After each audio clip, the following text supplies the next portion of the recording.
You're listening to the Successful Mind Podcast.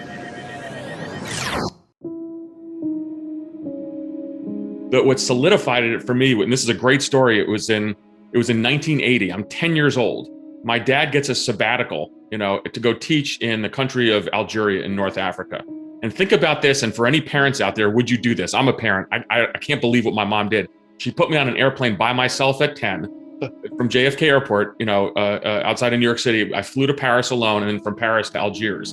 And then my dad picked me up, and we drove 2,000 miles through the Sahara Desert in a Volkswagen minibus, just sleeping in desert oases. And I thought I was Lawrence of Arabia. Wow. And from there, I was hooked on the Middle East. I wanted to do something kind of different and special. And I think, that was kind of a seminal moment. I look back, everyone's got something. But for me, and I thought about this, when I served overseas in the Middle East for almost 12 years, because that was really a moment that really stuck with me.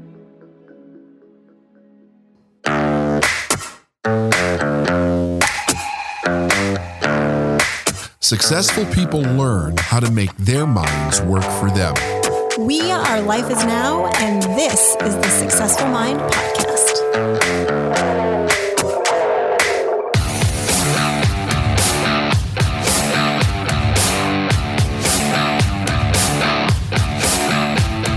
Hey everybody, David Nagle. Welcome to the Successful Mind Podcast. We have an amazing interview today with Marc Polymeropoulos. Did I say that right? Did, you got it. I had my guys phonetically spell it for me, so I didn't mess it up. He's retired from the Senior Intelligence Service ranks in 2019 after serving for 26 years in the intelligence community in the operational field and leadership assignments. He's an expert in counterterrorism, covert action, and human intelligence collection. Marc is one of the CIA's most decorated field officers and has honed a unique leadership style based on decision-making under pressure, inclusivity, camaraderie, and competition. His book, Clarity in Crisis, Leadership Lessons from the CIA. I just want to hold this up here so everybody could see it. It's a fantastic book. Was published in June of 2021 by HarperCollins. Marc's goal is to pass on this knowledge to the sports and business world who can benefit from his unique experiences serving his country in the hotspots of the world. Marc, welcome. It's fantastic and an honor to speak with you. How you doing these days? I'm doing okay. I've certainly been busy. Last night, let's say I spent with the Leesburg, Virginia Fire Department, talking to firefighters about leadership. Couldn't have a better audience, in terms of kind of, understanding these principles and how to lead elite teams, in times of crisis. And then a couple of days earlier, I was with the Marymount University baseball team, Division III baseball squad in Arlington. And so again, I've given this talk so many times.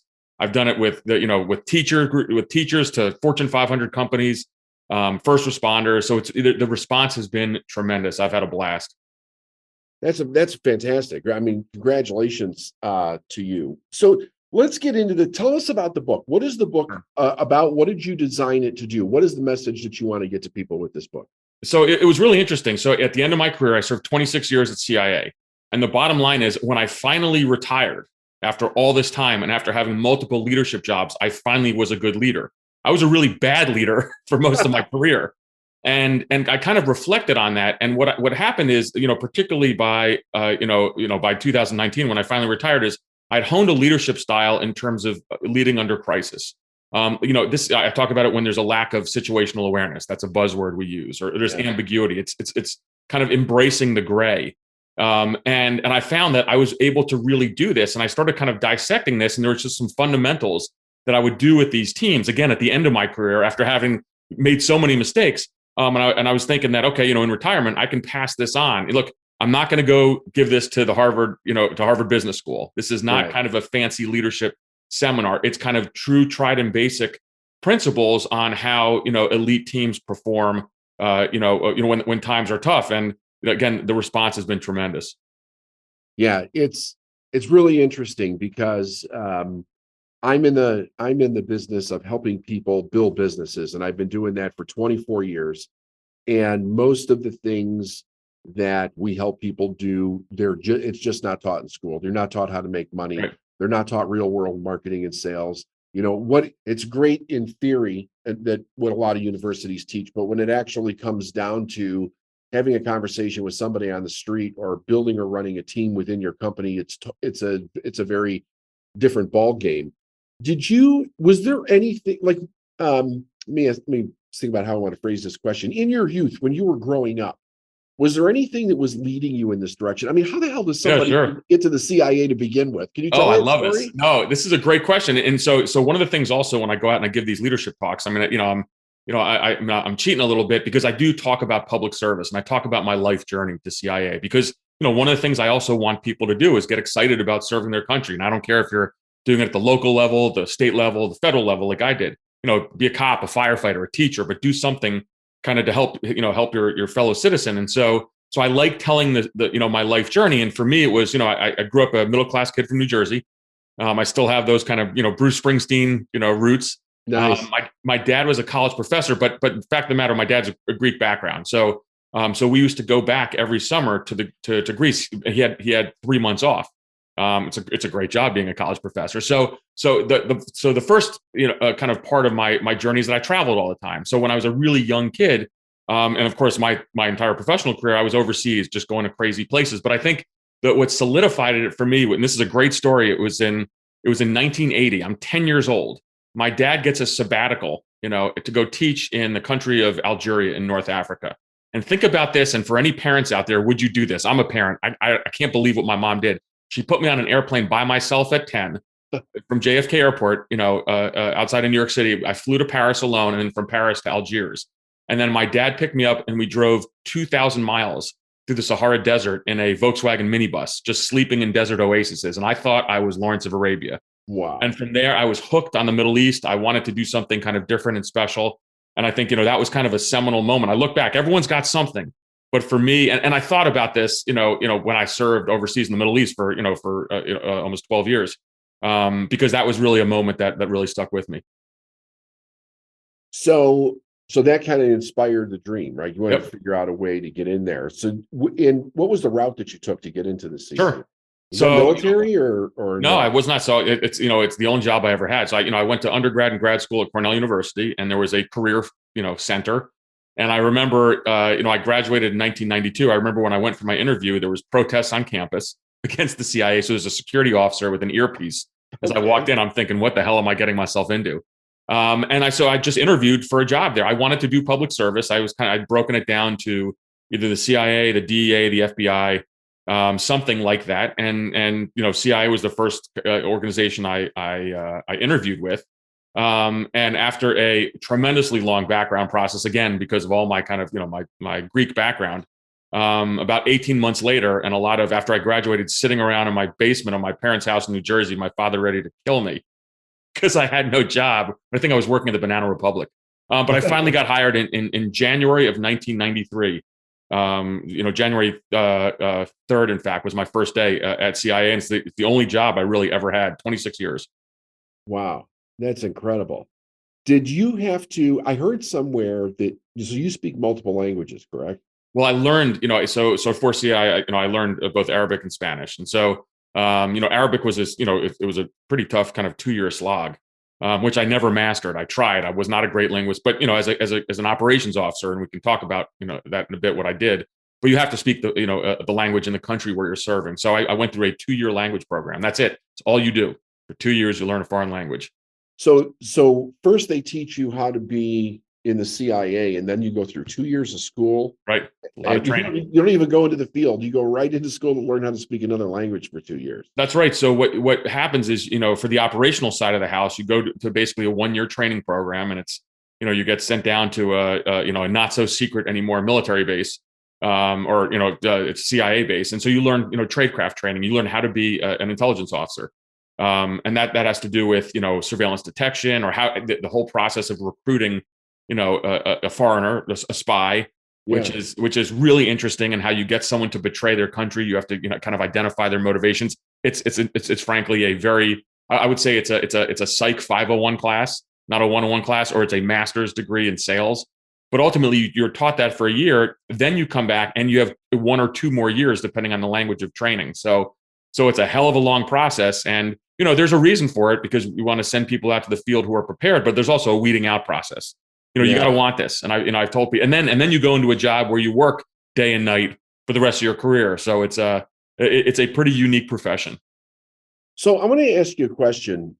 It's interesting. I was interviewing somebody who was part of the Pineapple Express, getting people out of Afghanistan after we kind of, in my opinion, blundered that exit. And one of the things that he was explaining to me was this idea, this habit that we seem to have been forming. Probably, according to him, it goes back to Vietnam, where we really betray a lot of these people that we get on that are helping us, right, in other countries, helping us do the missions that we're supposed to do, and then we just totally abandon them. What is your thought on that? Well, my thought, I have some pretty pretty direct responses to this, and in fact, I think I spent probably several days or weeks on every network talking about this during the kind of the botched withdrawal, because at the end of the day, I ran a CIA paramilitary base for a year. I was the base chief for a year. Oh, okay. In Afghanistan, I had 20 Americans and I had 1,000 Afghan indigenous fighters. And I'm not here today without the heroism, not of my fellow Americans who were heroes, but of the Afghans who we went out and patrol with, who protected us at the base, who were, kind of our brothers in arms. And so, the idea that we would abandon any of these individuals, I think really kind of hit us hard in the heart. And I think that's why a lot of us were very vocal, both veterans and former intelligence officers as well, because we have a moral obligation to these individuals, and not the finest moment, I think, in American history. There's so many reasons how this went wrong over both administrations. This is I'll make an apolitical statement that both Trump and Biden botched this massively, but ultimately, there is a moral part of this that I think is really important. This has to do with just understanding who you fought with, and you look to your left and your right every day when you're in Afghanistan, and our Afghan allies were there for us. So in that experience and the way that we came out of it, did that in any way shape the way that you viewed leadership skills? Oh, I mean, I think my experience in Afghanistan certainly did. Oh my goodness! Can you tell us how? So one of the things I talk about in the book, but I'll never forget flying in. So this was, I went to Afghanistan several times, but the really kind of the biggest chunk was a 1-year deployment. That's a hell of a long time. In 2011, when I was a base chief in Eastern Afghanistan. As an aside, I remember when I came home from work one day, my wife retired from the agency as well, so she understood the business. But I said, "Hey, look, I've got to go off again to Afghanistan. Something I really wanted to do for some really compelling reasons. Some of my friends had been killed there." And she said, "Where are you going?" And I said, "Well, it's a place called Shkin in Paktika province." And she Googles it, and there's a Time magazine article and says that's the most dangerous place on earth. She was like, "What are you doing?" But so I remember flying in there, and I was a fairly experienced officer. I was at the GS-15 level. That's the equivalent of a colonel in the military. Flying in middle of the night in a helicopter, blacked out. The base is taking incoming fire. I'd been a leader before, and I was thinking to myself, "What in the hell have I gotten myself into?" Yeah. And so I still had that kind of that pucker factor, and because I had 20 Americans and 1,000 Afghan indigenous personnel who depended on me, and I knew also that every day would be different. And so when you talk about some of the things, what I talk about in my book, some of the character traits that I really kind of admire and try to adhere to as a CIA officer, one was humility, because any you can have a tremendous operational success one day, but the next day, a rocket comes in and kills one of your Afghan indigenous personnel, which happened. And so, humility was something that I think was that's something I learned in that deployment. And boy, that was an incredible year, something I'll never forget. And as I tell people about what kind of serving in Afghanistan did for me, I felt differently about myself, both good and bad. But I felt that I'd done something pretty remarkable, and I was pretty proud of what we all accomplished there. I still, keep in contact with my team all the time. So, as a person that was raised in the Midwest, so to speak, right? I was in the military for a short period of time, and in the time that I was in there, I got to see some things that really astounded me. I was in Germany in 1986 in the Cold War, and when I first got there was a big bungle that happened on Rhine Main Air Base. There was it was a terrorist attack that nobody knew about here in the States that happened.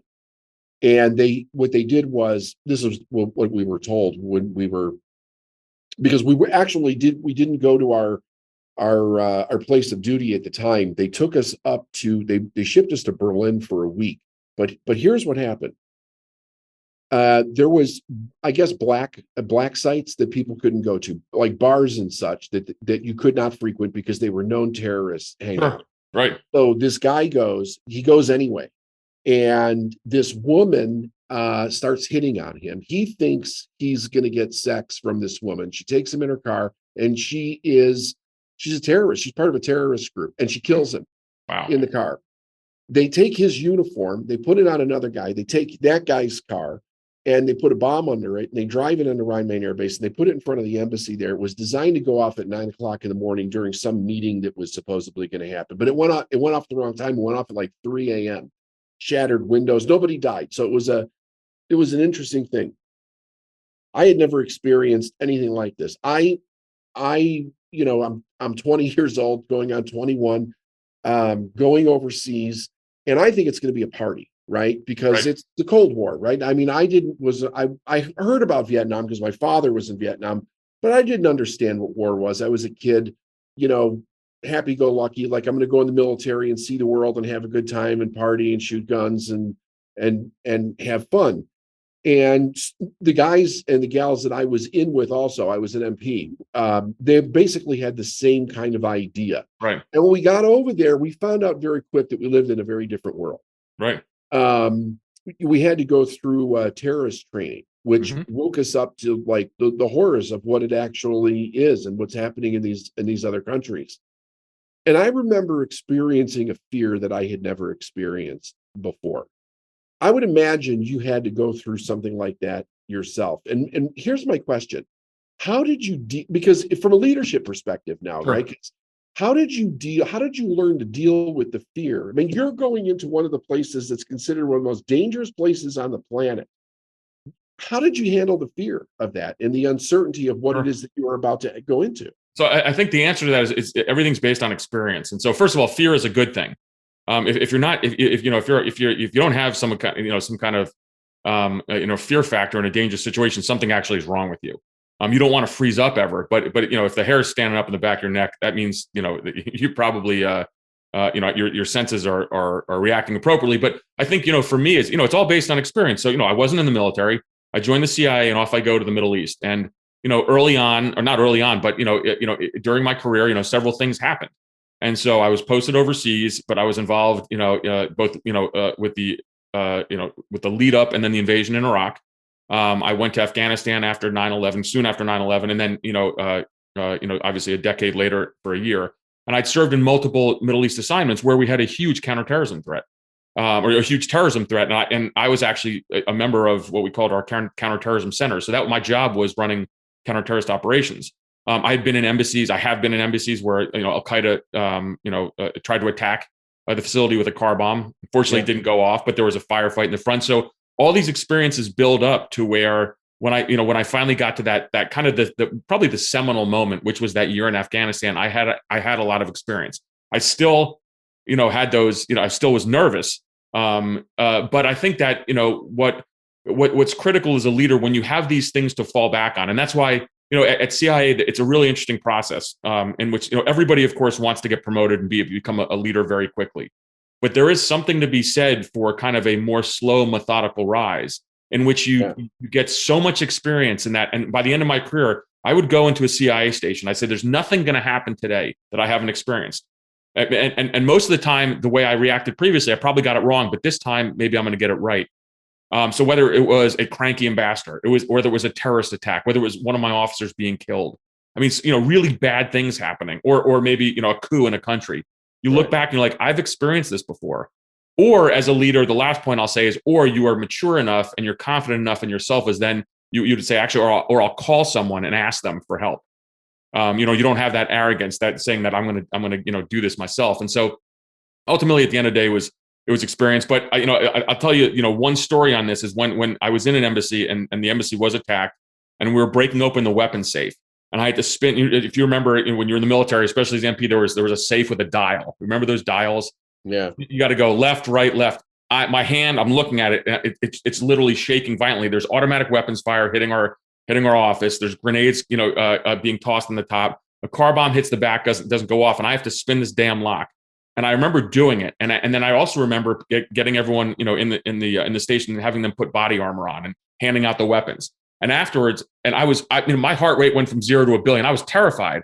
But afterwards, someone asked, "Hey, Mark, you really kept cool in this." Again, it's a leadership principle in my book. I talk about winning an Oscar. It's how you react in a crisis situation. And but the key for me is that I had been in Afghanistan and Iraq before. I had been shot at before. So while I was legitimately terrified, I'm not saying I was a tough guy, but I'd been in these experiences before. So I tried to control my heart rate, my breathing, and tried to kind of comfort everyone. Now, of course, I didn't say everything's going to be okay. I'm not lying to them. Right. But it's how you react in those situations, I think, really matters, because there is a role to play as a leader. If you panic, everything's going to fall apart. Yeah.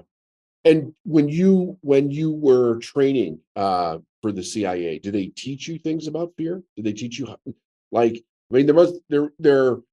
remember when I went through basic training in AIT, they taught us about how to handle a situation where you were going to fight the enemy or whatever. It was like a proactive idea, but if I remember correctly, there wasn't anything they didn't address fear from like a psychological perspective at all. And I was just curious if they did, because it seems to me that what you had to deal with was so much different and worse in a way, because it's not like you were just fighting this enemy. You then had to work with these people on a very logical and emotional level to get them to be on your side, to do the things that you needed to do to help win the objective, right? Is that correct?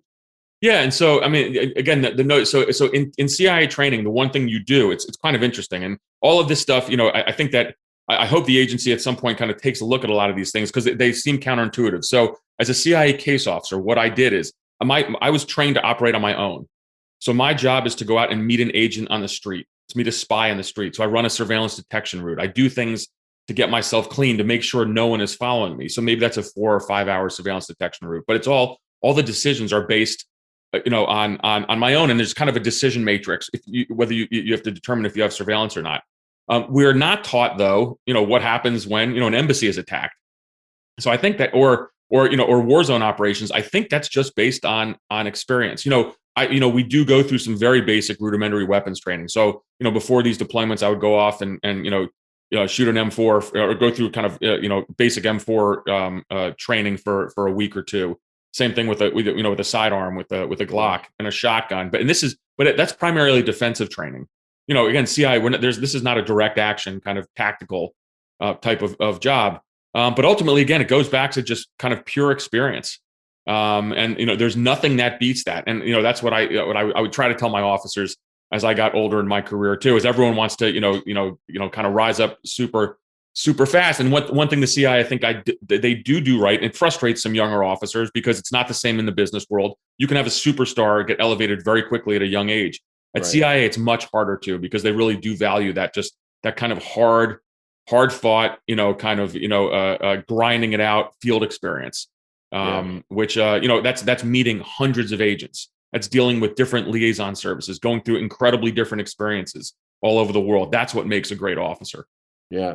And I think that's one of the things that really is great about your book, because you bring that experience to people, and you've actually experienced things that are way more on the opposite side of fear and uncertainty and how to have to move through it than they're ever going to experience in business. Which they have to do every day, right? Like every business person has to deal with uncertainty. They have to deal with the leadership. They have to deal with people and problems, fixing problems, solving problems on a consistent basis. So tell us the story about what happened, how you ended up having to leave the CIA. Oh, sure. So this is kind of the part of of my life journey that's not in the book, and I did this on purpose. I really wanted this to be a leadership book, and despite what I'm going to say now, because I wasn't treated, in such a fine manner by the CIA medical staff, and I'll tell that story, but I really do believe CIA is an indispensable organization for U.S. national security, and I think that it's hard because CIA doesn't get a pat in the back for any successes, because we can't tell anyone. Right. But any failures get splashed all over kind of, the planet. And that's frankly what, one of the groups I work with on leadership now is law enforcement. Because again, and when you can say very clearly, yes, there should be reform in law enforcement, but you know what? We need to have the police on the streets. You Right. cannot abolish the police. That doesn't make any sense. And so that's why I think my message to them, that I appreciate what they do, has been, and it's an apolitical message, has been so well received.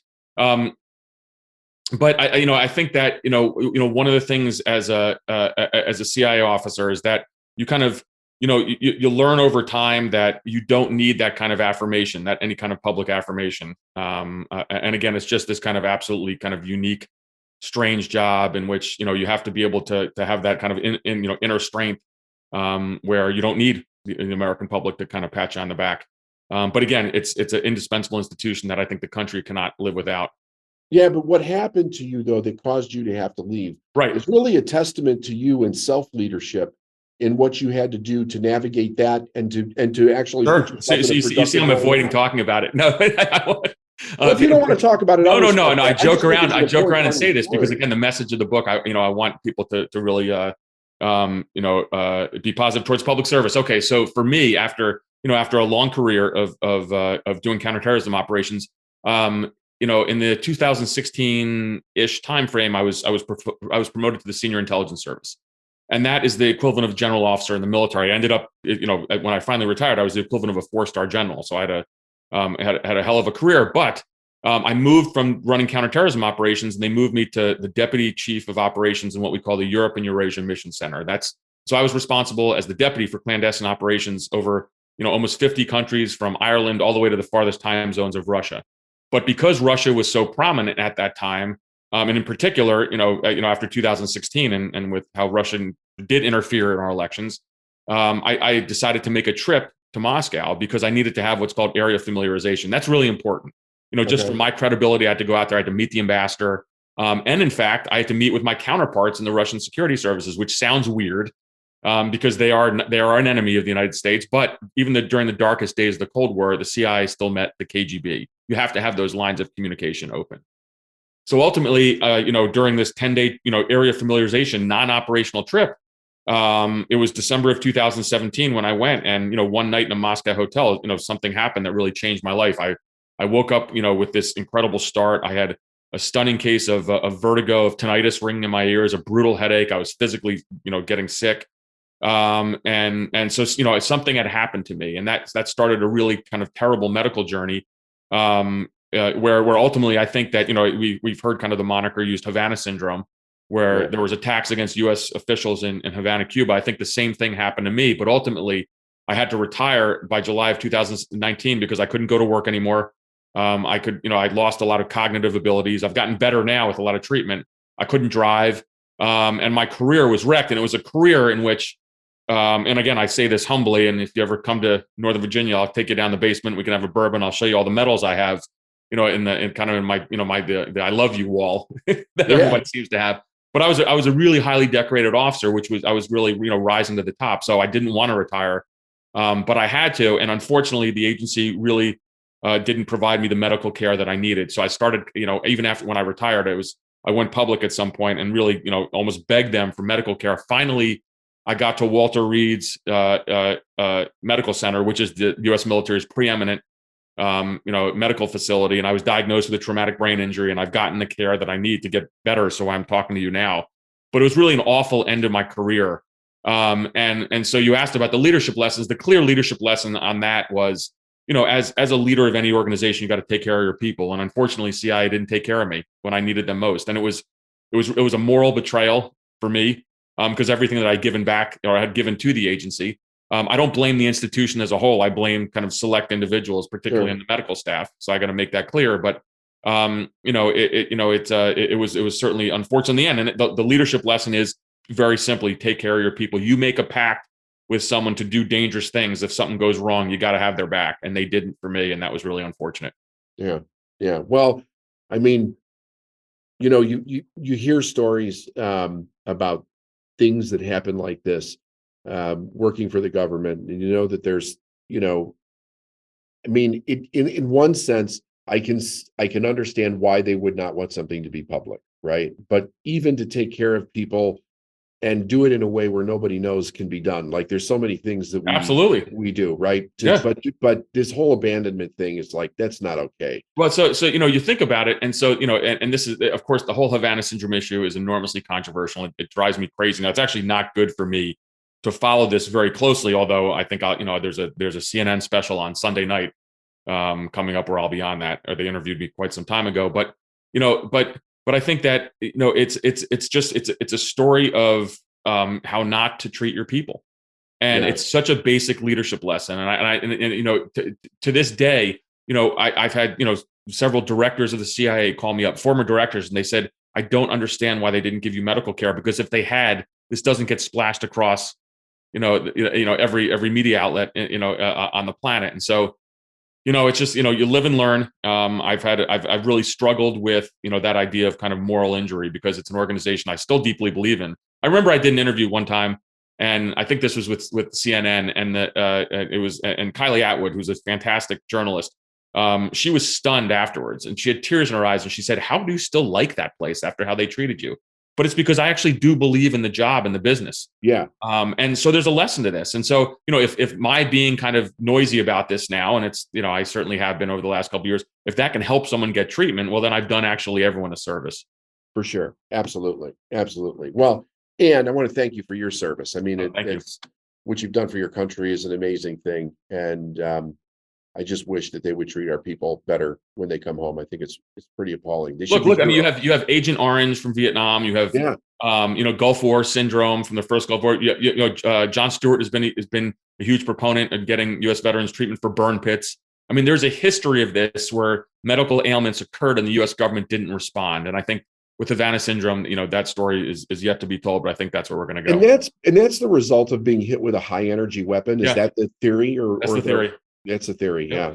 Directed energy weapons, with the United States it's all an open source, as do the Russians. That's an open source as well. This is this is not something that's unusual in terms of what of who possesses this. I think the idea of using it against another human, which really causes debilitating injuries. And the thing that drives me crazy on this issue is that my colleagues, who I know very well, these are people I served with in the field, have had to retire, as I did, but some of them are much junior in their careers. And they're crippled for life with huge cognitive issues, some physical as well. One of my colleagues, is blind in one eye and needs a service dog to walk. Another's developed a rare form of cancer. This is not an accident, and so I think ultimately, we'll get to the bottom of this. But it's pretty gruesome what's happened to some of my colleagues. And if it is a directed energy weapon, what a brilliant weapon, because it takes people off the battlefield in a way that's non-attributable. And it's and certainly it's caused a lot of dissension and disarray within the U.S. national security establishment. Yeah, for sure. And then it requires how many people to take care of that person, which it clogs up the system, and it's that whole thing. Anyway, I just want to thank you. Thanks for your service. This book is amazing. Again, Clarity in Crisis: Leadership Lessons from the CIA. Just want to show that up. Everybody needs to get this book. And I also think, another thing that dawned on me, this is great, I think, to actually give out to their teams. Yep. Right. So you not only just to teach from it and learn from it, but everybody begin to understand their own individual leadership role within companies themselves. So I wish you the best. And I'd love to have you back at some point as you continue on with your journey. Congratulations. Thanks so much. Appreciate it. Great chat. Thank you. All right. Take care, man.